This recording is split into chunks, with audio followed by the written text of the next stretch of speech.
यकम जुलाई से आइंदा माली साल का बजट मुल्क में नाफिज हो गया है। यूं तो इस बजट में महंगाई के कई बम गिराए गए हैं, लेकिन सबसे बड़ा धमाका है फाइलर और नॉन फाइलर। पूरे मुल्क में फाइलर नॉन फाइलर की अजीब सी बहस शुरू हो चुकी है।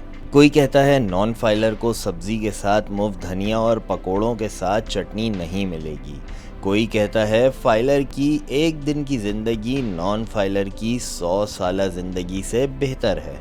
कोई कहता है नॉन फाइलर को सालन में सिर्फ शोरबा मिलेगा, बोटियां सिर्फ फाइलर के लिए होंगी। किसी ने कहा फाइलर नमाज जुम्मा में अगली सफ में, जबकि नॉन फाइलर पिछली सफ में खड़े किए जाएंगे। नॉन फाइलर को सरकारी अस्पतालों में आधा टीका लगाया जाएगा।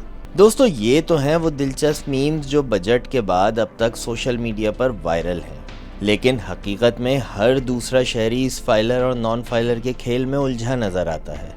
अगर आप भी इस फाइलर नॉन फाइलर की परेशानी से दो चार हैं तो वीडियो को आखिर तक ज़रूर देखें ताकि आपको इस पूरे किस्से की समझ आ सके। तो चलें दोस्तों, अब आपको फाइलर नॉन फाइलर का चक्कर समझाते हैं। दोस्तों, अगर यूं कहा जाए कि पाकिस्तान का निज़ाम बग़ैर किसी निज़ाम से चल रहा है तो शायद दुरुस्त होगा।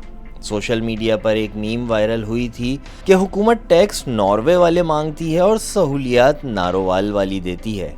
फाइलर नॉन फाइलर की तरफ जाने से पहले इस बात को समझने की ज़रूरत है कि पाकिस्तान में टैक्स का निज़ाम बहुत ज़्यादा ख़राब है। यहाँ गरीब तो सुई से लेकर खाने पीने की अशिया और तनख्वाह पर भी टैक्स देता है, लेकिन करोड़ों कमाने वाले टैक्स की छुरी से बचकर निकल जाते हैं। हम अक्सर दुनिया के तरक्की याफ्ता ममालिक की मिसालें देते हैं, लेकिन ये भूल जाते हैं कि वहाँ जो भी सहूलियात मिलती हैं वो आवाम के टैक्स के पैसों से ही मुमकिन है। यहाँ टैक्स देने की शरह बहुत कम है। सिर्फ वो लोग जो बैंकों के ज़रिए लेन देन करते हैं या सरकार से वास्ता पड़ता है वो तो किसी न किसी तरह टैक्स देने पर मजबूर हो जाते हैं, लेकिन जो लोग कैश पर कारोबार करते हैं वो हर तरह के टैक्स से आज़ाद हैं, और यही लोग असल फसाद की जड़ हैं। दोस्तों, आप अक्सर टीवी पर इंडियन ड्रामे या फिल्में देखते हैं तो वहाँ किराने की दुकान नहीं बल्कि सब्जी के ठेले पर भी आपको पेटीएम से अदायगी करनी होती है।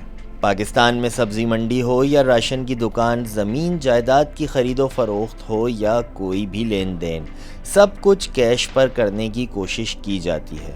लोग टैक्स चोरी करने के लिए कैश में लेन देन करते हैं, जिससे उन्हें तो फ़ायदा हो जाता है लेकिन हुकूमत को टैक्स नहीं मिलता। ये अलग बहस है कि हुकूमत आवाम को क्या सहूलियात दे रही है। यहाँ अगर हम पाकिस्तान में टैक्स कल्चर की बात करें तो दुनिया के किसी भी ज़िम्मेदार मुआशरे में नॉन फाइलर होने का तसव्वुर भी नहीं है, बल्कि अक्सर तरक्की याफ्ता ममालिक में नॉन फाइलर की टर्म ही नहीं है। मुहज़्ज़ब ममालिक में सिस्टम ही ऐसा बनाया गया है कि कोई नॉन फाइलर हो ही नहीं सकता। हर शख्स, हर मुलाजमत और हर कारोबार टैक्स सिस्टम के साथ मुंसलिक है। कोई ट्रांजैक्शन छुपाई नहीं जा सकती। अब जब आप एक सिस्टम के तहत काम करेंगे तो यकीनन आपको इसका फ़ायदा भी होगा। पाकिस्तान में अभी तक हर सनत, हर मुलाजमत और हर कारोबार सरकारी टैक्स सिस्टम के साथ मुंसलिक ही नहीं हो सका।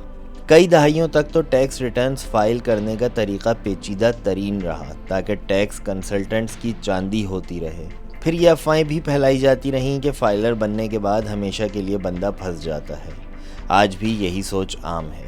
दर हकीकत आवाम की अक्सरियत को पता ही नहीं है कि फाइलर बनने का मतलब हरगिज़ नहीं कि उनसे कोई ज़बरदस्ती और मुस्तकिल टैक्स वसूल करेगा या जुर्माना कर देगा। हम हर महीने बिल भी तो भरते हैं, तो फिर साल में एक बार टैक्स रिटर्न्स भरना क्या मुश्किल है। अब तो रिटर्न्स भरना भी बहुत आसान हो गया है, बस पहली बार थोड़ी दिक्कत होती है, फिर सब ठीक हो जाता है। ये याद रखना भी ज़रूरी है कि सिफर टैक्स यानी बग़ैर कोई टैक्स अदा किए भी फाइलर बना जा सकता है। तो अब भले ही आप कोई टैक्स ना दें, लेकिन फाइलर बनकर आपको बिरयानी के साथ रायता ज़रूर मिलेगा। दोस्तों, उम्मीद है आपको हमारी ये वीडियो भी ज़रूर पसंद आई होगी। कमेंट बॉक्स में अपनी राय से ज़रूर आगाह करें।